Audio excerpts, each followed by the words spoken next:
حالانکہ بات یہ نہیں ہے کہ نماز نہیں ہوتی، نماز ہو جاتی ہے، بغیر ٹوپی کی نماز ہو جائیں گی۔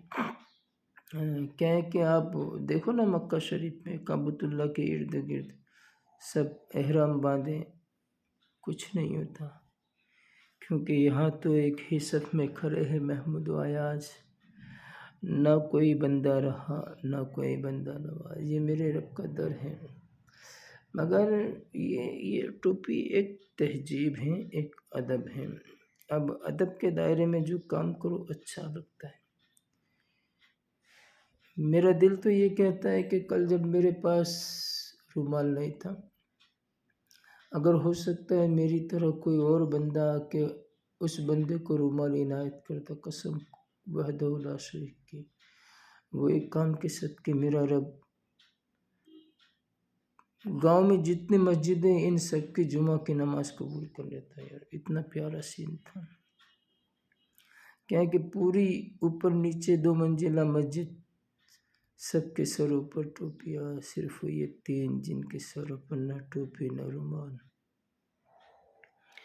اور جو ہمدرد بن کے گیا اس کے پاس بھی نہیں، نہ میرے پاس تھا نہ۔ تو یارو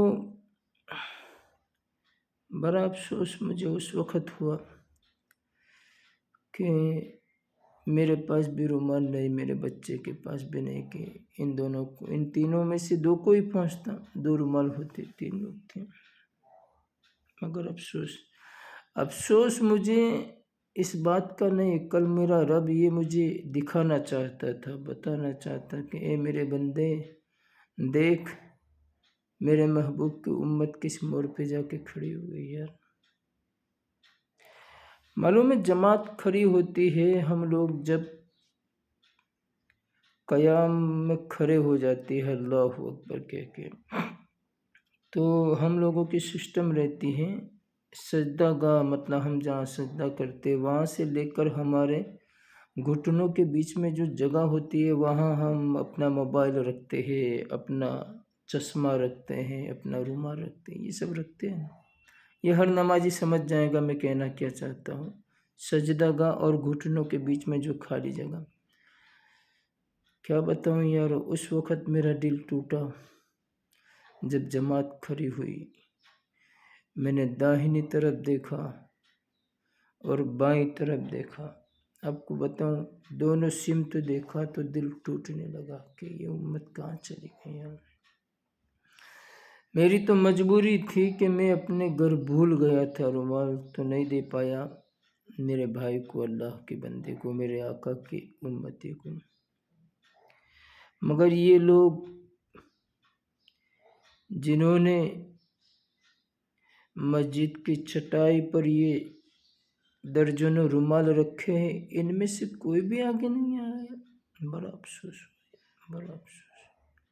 جب جماعت کھڑی ہوئی میں نے دونوں سمت نظر کی، داہنی طرف بھی دیکھا بائیں طرف بھی، تو بیچ میں جو جگہ خالی ہے اس میں پوری رومال موبائل یہ سب رکھا ہوا ہے۔ اللہ یہ کیا ہو گیا امت کو یار، ہم کہاں جا رہے ہیں؟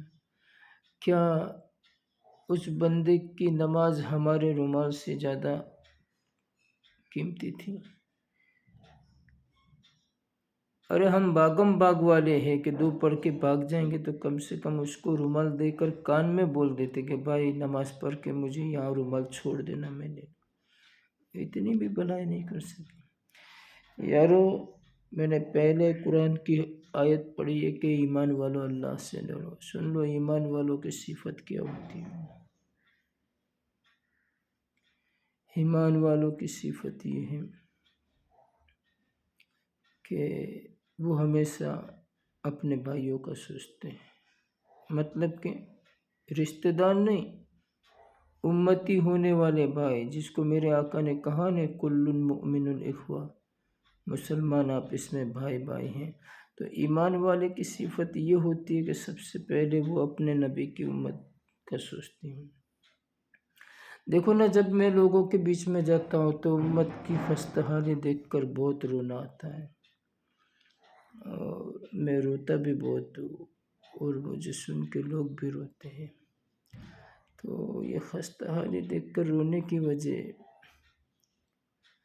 کہ ہم نے بزرگوں سے سنا ہے کہ آقا فرماتے ہیں کہ جو بندہ مومن میری وجہ سے، میری نسبت سے میری امت کی فکر میں رویا، میں اس کی شفاعت کروں گا۔ اللہ،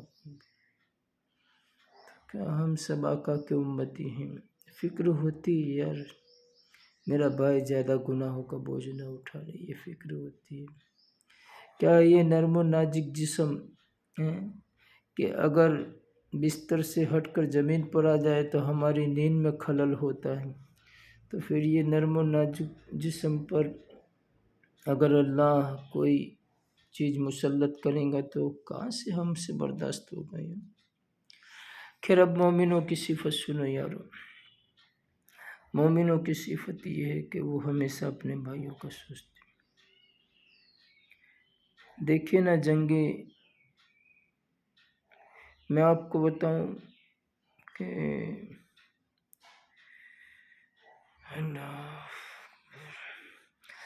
پہلے عاشقان مصطفیٰ جنگیں کیا کرتے تھے،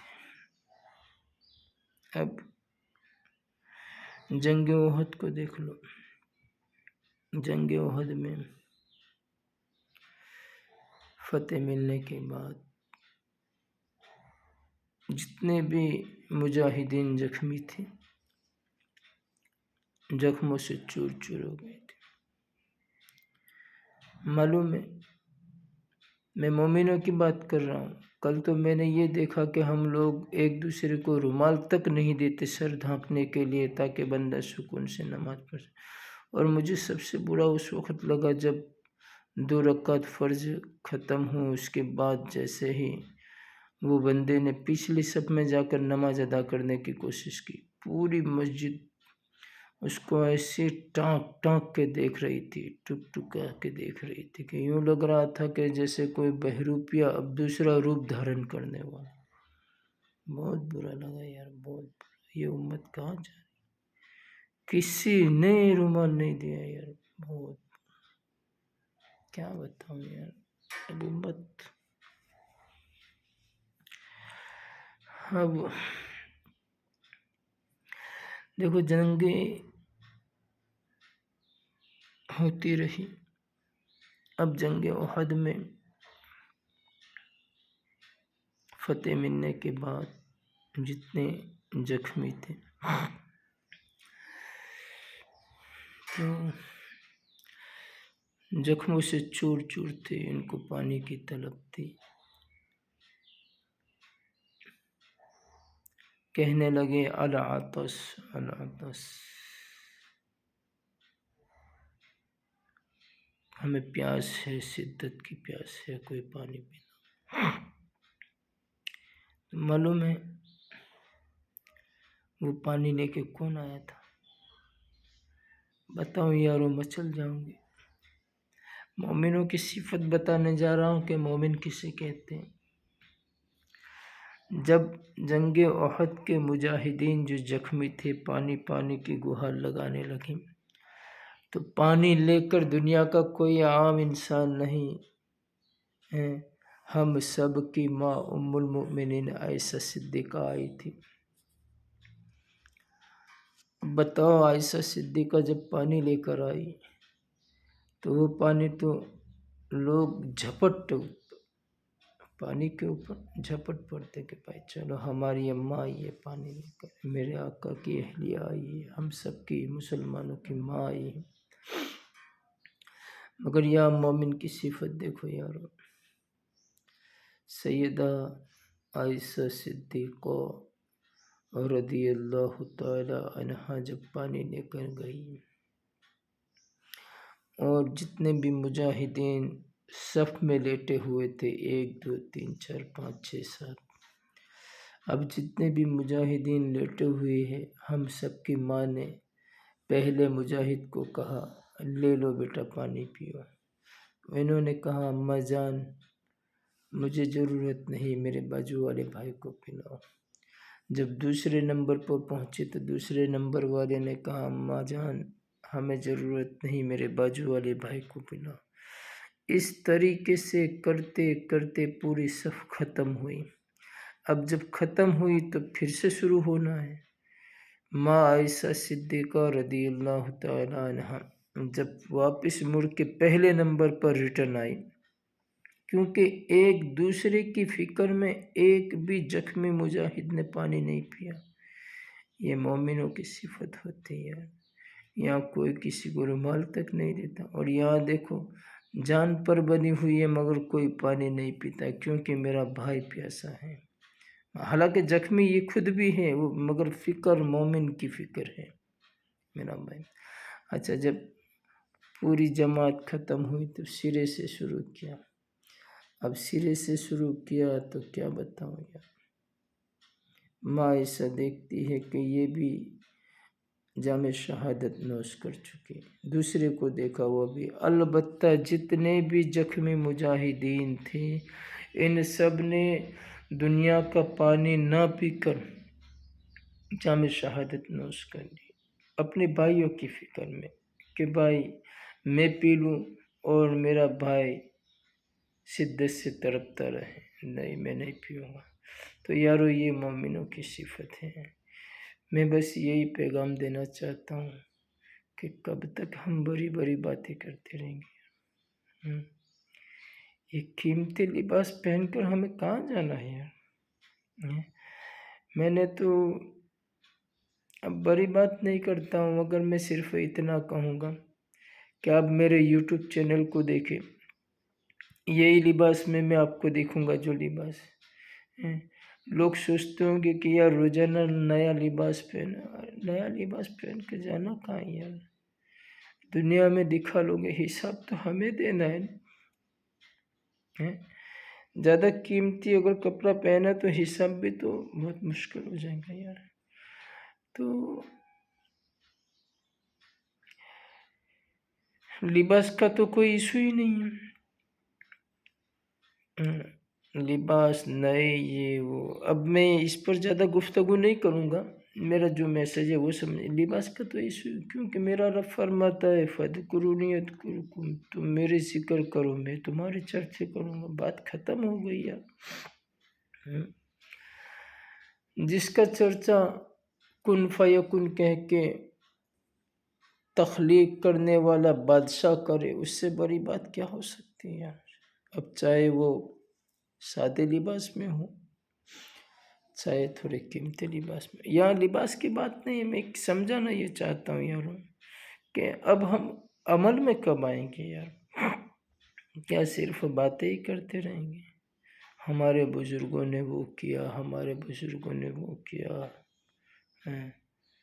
ہمارے اسلاف نے وہ کیا، انہوں نے وہ سب کیا ہے، تو ہم کیا کریں گے؟ ہم صرف واقعات کہیں گے، نعرے لگوائیں گے؟ نہیں بھائی، اس سے کام نہیں چلے گا۔ اب تھوڑا واپس آ جاؤ، عمل کا جولا پہنو یار، بہت ہو گیا یار۔ تھوڑا سا بھی رب کا خوف نہیں ہے؟ کیا یہ دنیا سے ہمیں جانا نہیں ہے؟ نہیں یار، اب رب سے خوف زدہ ہو جاؤ، سرکار کی محبت میں مستانے رہو، سرکار سے ٹوٹ کے پیار کرو یار، سچے عاشق بنو، صرف باتوں والے نہیں، اور ہر طرح سے امت کی فکر کرو یار۔ کیا ہے کہ لوگ سمجھے گی یہ تو معمولی بات تھی یار، ٹوپی نہیں پہنی تو نماز تو ویسے بھی وہی رہی ہے، مگر نہیں یار، ہماری تہذیب کہاں گئی ہے؟ کہ پوری مسجد میں ہی تنہا تھا کہ اس سے پوچھو کہ بھائی ہے کہ نہیں، دوسرے کہاں گئے؟ اور جنہوں نے مسجد کے فرش پر سینکڑوں رومال رکھے، کیا ان میں سے کسی کی ہمت نہیں کہ نہیں بھائی یہ بات نہیں ہے؟ دراصل ہمارے دلوں میں دنیا کی محبت کوٹ کے پڑ گئی، یہ بات ہے۔ ان لوگوں نے یہ سوچا کہ پھر کیا ہے یار، نماز سے بڑھ کے تو رومال کی قیمت نہیں ہے، کیا ہے؟ خیر، میں دعا کرتا ہوں کہ رب قدیر ہمارے اسلاف کے طریقے پر ہمیں چلائے، اور جتنا ہو سکے اتنا سچے عاشق رسول بنائے اللہ۔ کیا یہ دعوے والے اس کے سے کام نہیں چلیں گے؟ پریکٹیکلی عشق کرنا ہے. دیکھو نا جنگ احد میں تمام صحابہ جام شہادت نوش کر گئے مگر کسی نے پانی نوش نہیں کیا. وہ بھی دنیا کا کوئی عام انسان نہیں تھا یار پانی پلانے والا. ہم سب کی ماں تھی سیدہ عائشہ صدیقہ، ہاں، جن سے سرکار نے حضرت سیدہ خدیجۃ الکبریٰ کے بعد سب سے زیادہ اگر چاہت رکھی ہے تو سیدہ عائشہ صدیقہ ہے. وہ لے کے گئی تھی پانی، پھر بھی نہیں پیا. کیوں نہیں پیا؟ کہ فکر یہ تھی کہ کہیں ایسا نہ ہو کہ میں پانی پی لوں اور میرا جو اپنا بھائی ہے بازو میں زخمی وہ شدت پیاس سے تڑپتا رہے. تو بس یہی کہنا ہے کہ مالک لم یزل میں ٹوٹے پھوٹے لہجوں میں جو میسج دیتا ہوں اسے لوگوں کے دل میں جگہ بنانے والے ذریعے بنا، اور مالک لم یزل تیرے محبوب کے صدقے میں